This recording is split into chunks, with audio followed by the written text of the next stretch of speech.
Tell me tell me if you can hear this. Tell me what the sound is like. Is it really windy? I'm not sure if I'm using the microphone in these headphones or the phone, but give me a thumbs up if it's audible. I'll keep it close to me. Yeah, I've gone for a walk. Hi Colleen, how you doing? Yes, the only way I've been out of the house, either to go to supermarkets and stock up on food, or I've just left and gone for a long walk now. Walked all the way. Yeah, windy as fuck. Okay, I'm not going to do very long.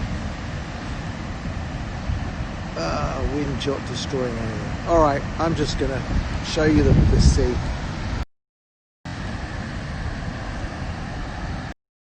Wind not destroying anything. Okay.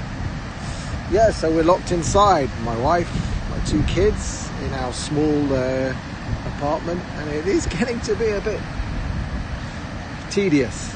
Took the kids out for a walk this morning, like dogs, and have to drag them away from their computers and PlayStation, Nintendos, and who knows how long this is going to go on. Getting a bit worried about the economic consequences, personally, and the wider economic consequences. My parents are holed up at home because they're older. Worried about them, but yeah, who knows? I'm reading way too much stuff. I do know one thing though: anybody who thinks that the numbers aren't big enough yet, this is always the problem with exponentials. I'm always scared of exponential growth. Whether it doubles in 2 days, 3 days, 4 days, or 5 days in terms of death rates, those are all very, very fast. And places like New York, London, LA, I see them being in trouble. I hope Israel's done enough. I really do. I feel it has. I hope it hasn't done too much. It's this balancing act. We just don't know between destroying ourselves. I do know one thing is that the fancy trip abroad I promised my son for his bar mitzvah this year is unlikely to happen. I don't know how long it's going to take for international travel to resume, if it ever does, in the way that it was doing in January. I don't know. Are we all going to hunker down in our own countries and health test anybody who comes from abroad? Who knows? This is, I guess, something that we've all intellectually known would arrive someday. But when it actually arrives and you're living in the movie, it's not it's not so much fun to be in such uncertain times. People don't like uncertainty. Anyway, I'm just taking a quick pause. In fact, this is quite a long way from my house, so I've got quite a long way to walk home.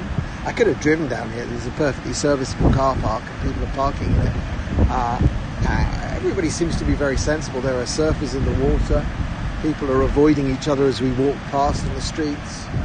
Very few cars, and the air is remarkably pure. It feels more like Yom Kippur, which is the day here when we don't drive. And so there's a noticeable feeling and a taste that there is not so much pollution around, which is good. Anyway, this is probably loud and obnoxious. I'm going to end it here. Steam, this other thing I tweet about a lot, has gone through a huge changeover into Hive, which is very exciting, but I'm not going to discuss that on Periscope for now. So anyway, this is Israel.